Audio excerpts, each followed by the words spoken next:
Yang tahu nggak bunga ini bawa apa? Bunga, Bu. Oke, betul sekali. Jadi ada yang tahu nggak kira-kira hari ini kita akan belajar apa tentang bunga? Tidak tahu, Bu. Apa Bu yang akan kita pelajari? Nah, sebelum ibu kasih tahu, kita berdoa terlebih dahulu. Berdoa mulai. Berdoa selesai. Anak-anak, apakah menurut kalian tangkai bunga ini hanya berfungsi sebagai menopang bunga saja? Iya, Bu. Tidak, Bu. Oke, kenapa Mentari kok tidak? Bisa untuk menyalurkan air dan zat makanan ke dalam bunga. Oke, betul sekali Mentari. Jadi anak-anak, karena minggu lalu kita sudah belajar tentang struktur dan fungsi tumbuhan, hari ini kita akan fokus ke struktur, fungsi, dan proses penyerbukan bunga. Oke, nah tadi kan anak-anak katanya suka melihat bunga ya? Nah, ketika melihat bunga, apa sih yang kira-kira kalian lihat dari luar? Tangkai dan kelopak, Bu. Ada lagi? Mahkota, Bu. Oke, betul sekali anak-anak. Nah, biasanya kan kita melihat kelopak, mahkota, dan tangkai bunga. Tapi sebenarnya ada lagi struktur di dalamnya yang lebih kompleks, seperti benang sari dan juga putik. Oke, Ibu akan jelaskan ya. Nah, anak-anak, karena Ibu tadi sudah menjelaskan tentang struktur dan fungsi bunga, serta sekilas tentang proses penyerbukan bunga, hari ini Ibu akan membagi kalian menjadi 4 kelompok ya. Tujuan kelompok ini diskusinya untuk mengetahui proses penyerbukan bunga berdasarkan asal dari benang sarinya. Nah, Ibu akan jadi 4 kelompok. Ini Ibu kasih worksheet random ya untuk setiap kelompoknya. Dan anak, dikerjakan ya, diskusikan dengan teman-teman sekelompoknya. Jangan ada yang mengobrolkan hal lain.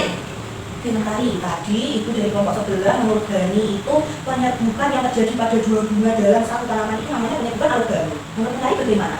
Menurut saya, jika terjadi dalam satu tanaman itu disebut penyerbukan diotonogami, Bu. Oke, bagus sekali Mentari. Dilanjutkan ya. Baik, Bu. Oke, Yogi, menurut kamu penyerbukan sendiri itu kenapa disebut autogami, Yogi? Mungkin karena auto, Bu. Kayak otomatis gitu, mengerjakan sendiri. Oke, jauh bagus ya jawaban kamu. Nah, memang auto itu diambil dari bahasa Yunani kuno yang artinya diri sendiri. Nah, kalau gami itu perkawinan. Jadi paham ya, Yogi? Paham, Bu. Anak-anak sepertinya sudah selesai semua ya mengerjakannya.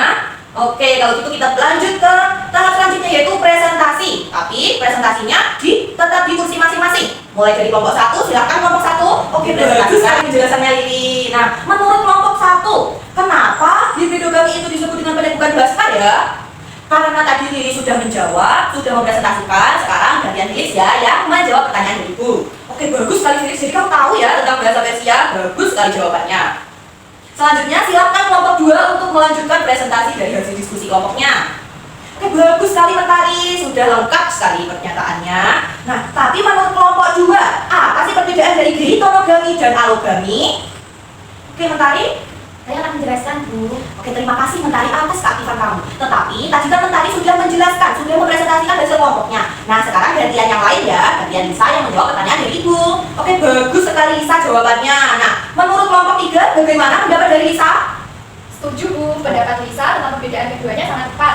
Oke, berarti kalian sudah paham ya perbedaannya anak-anak. Nah, contoh dari deitonogami itu seperti dalam satu tumbuhan bunga desi, itu kan ada berbagai macam bunga desi, ada banyak kan dalam satu tumbuhan, gak cuma satu saja. Jadi, jika benang sari dari bunga desi yang pertama itu menempel ke putik dari bunga desi yang kedua, itu namanya deitonogami.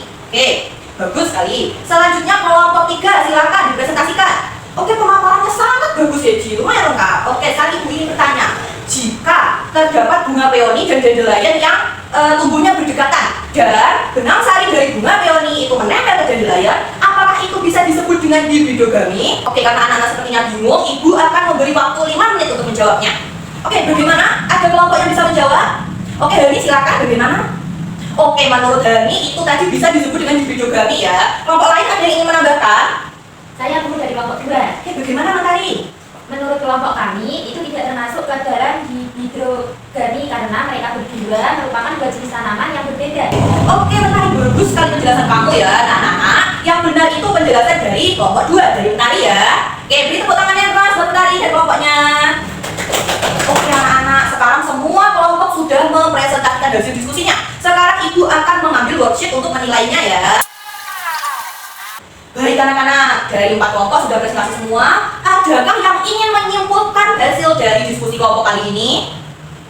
Oke, Yogi, bagaimana? Hari ini kita sudah mempelajari tentang struktur bunga mulai dari tangkai, mahkota, dan putik serta fungsi masing-masing struktur di Ya juga Bu. Oke, betul sekali Ibu tambahi ya kesimpulannya. Jadi kita sudah membahas tentang 4 jenis penyembuhan berdasarkan asal dari benang sarinya. Nah, sekarang Ibu ingin kalian menilai proses dari diskusi kalian ini.